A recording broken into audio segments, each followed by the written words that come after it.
remember the first hummingbird that we saw in the yard.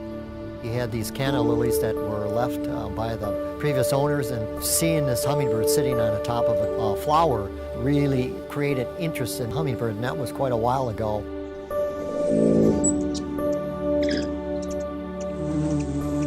Before we really learned about hummingbirds, Larry and I never realized how incredible they are.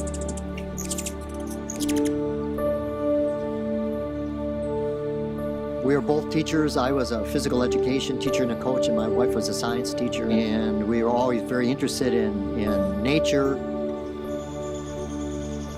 We bought this farm in 1988. And when we moved here, we were so excited about making it a wildlife mecca.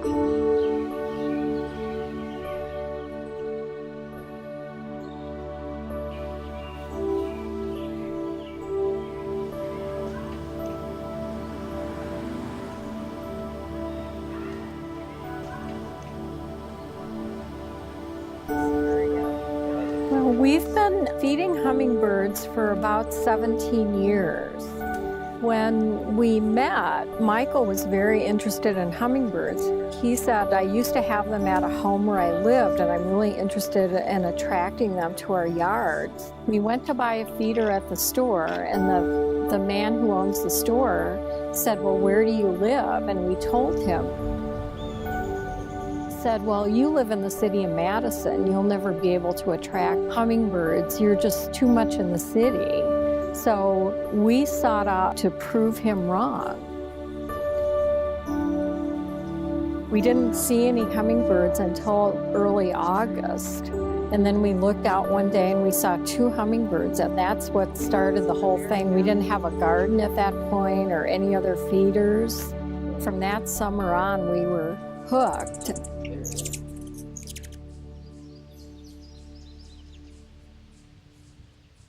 With our land, it is specified for encouraging grassland birds.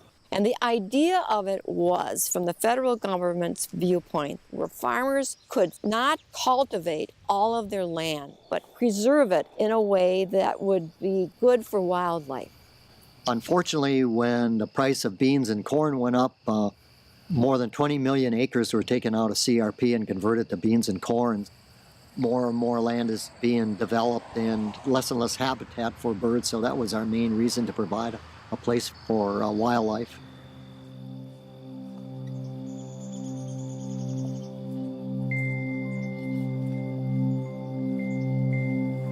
One of the big interests that we've had was to convert this area to attract birds.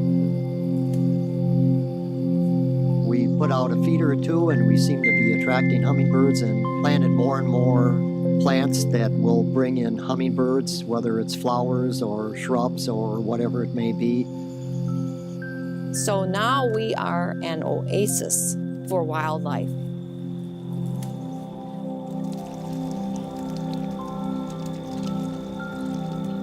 Our first couple years, all we had were a few feeders and a few pots of Salvia splendens, which is a really low-tier hummingbird plant.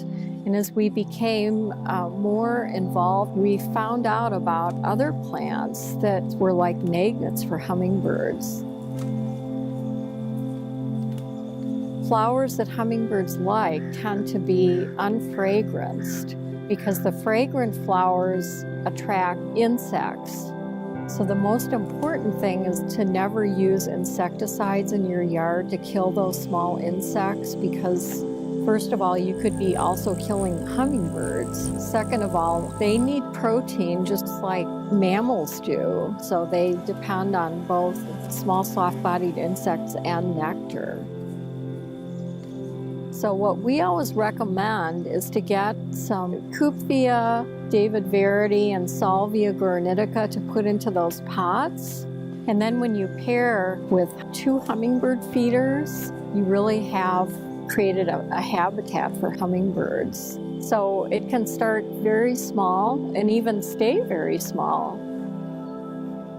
People were excited about what we were doing and, amazed that somebody could actually attract hummingbirds in the city of Madison, and from there it just grew.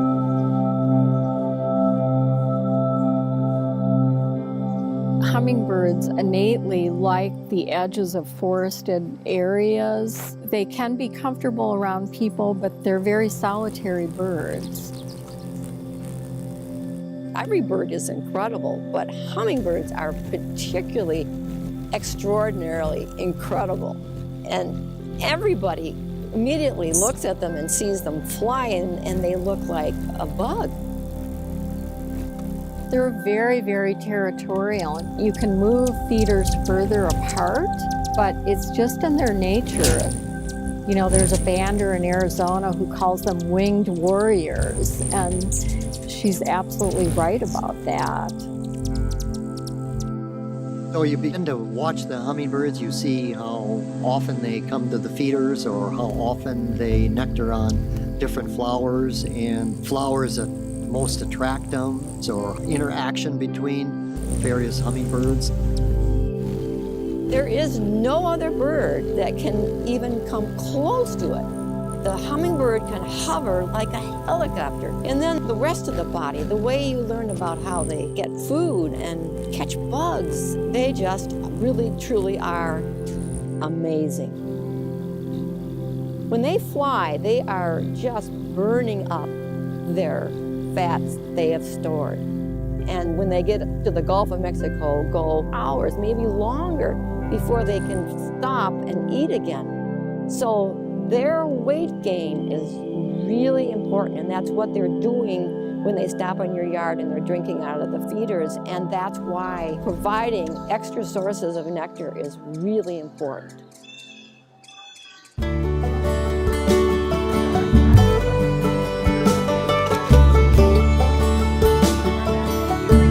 Joining us today and for all your interest in our hummingbird garden. The neighborhood association asked us if we would speak to a group of interested people about hummingbirds, and we had about 30 people show up.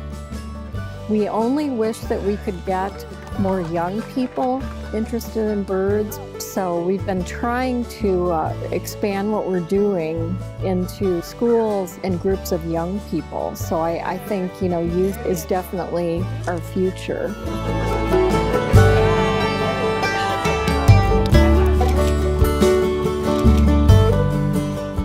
My husband Larry began to take lots of wildlife pictures. With all these pictures, we said we could probably put together some programs and present them in different places. And we eventually used the ideas that we got from Kathi and Michael and then developed it in our own way, which were areas that we were interested in that they didn't do as much as we did.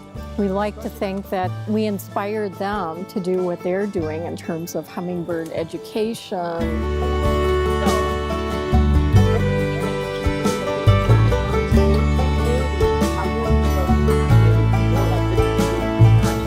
Then, shortly after that, we decided to ask Mickey O'Connor to come ban hummingbirds.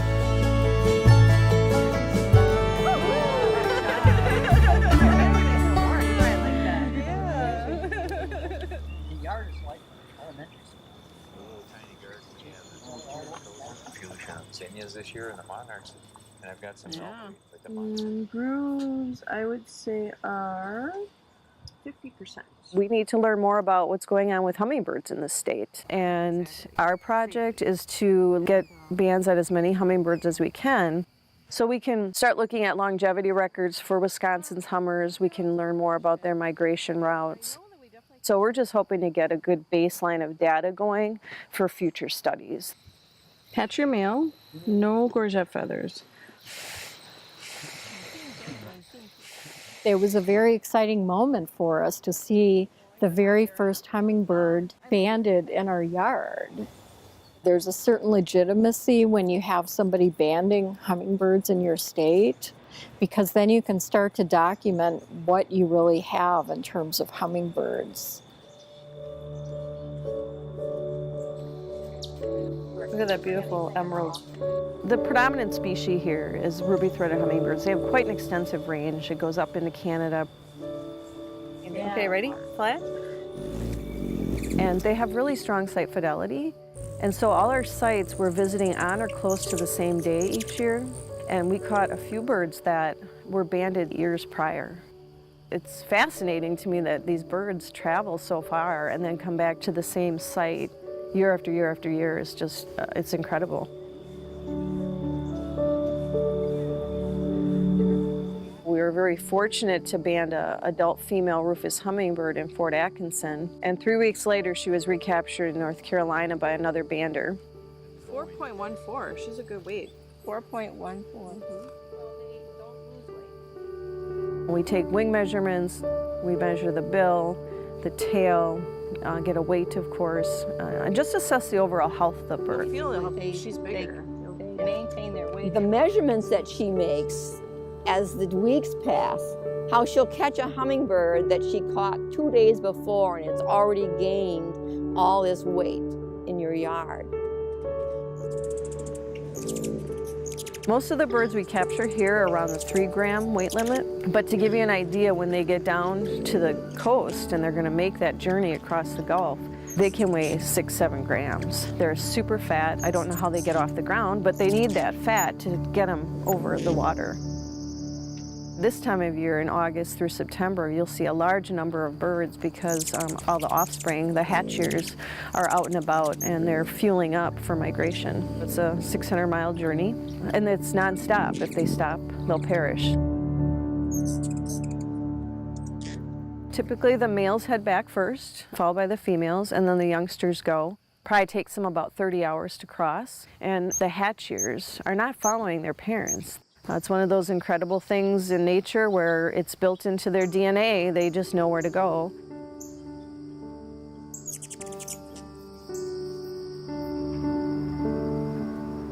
Definitely birds live life on the edge, and every minute of their day actually is oriented towards surviving. The way that we tend to live in our world, that all birds are really endangered.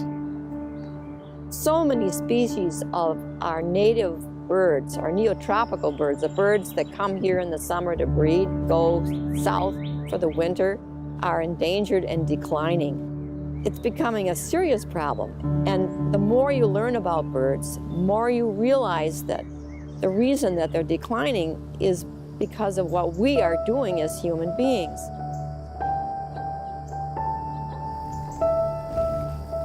Hummingbirds, they're nectar eaters, but they also eat a tremendous amount of insects. So with habitat loss and pesticide usage, insects are declining. And essentially, we're starving our birds. So it's really important for people to eliminate the use of pesticides, plant native trees, shrubs, and flowers that birds like, really all wildlife benefits. And especially for our pollinators, that's really, really important.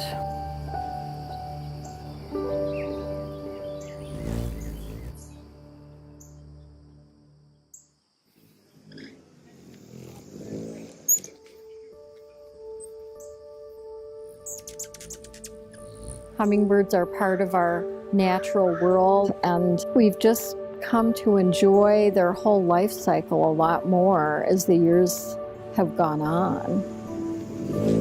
Between 6 and 7, they can be really, really active. We call that hummingbird happy hour. So particularly in the front, there may be many, many hummingbirds, and you're welcome to stay around and watch our website for dates for when we do this again next year. So thank you all for coming. Have a wonderful evening. We are just very excited to be involved in this work and bringing the world of hummingbirds to people who may never have the opportunity to experience it. We look forward to many more years of sharing and educating and inspiring people.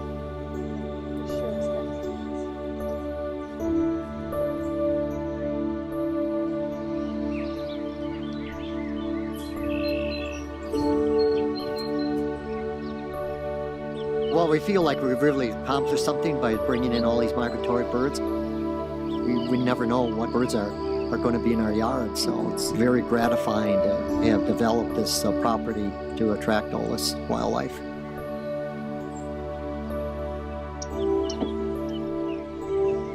And so that's why we consider this paradise now.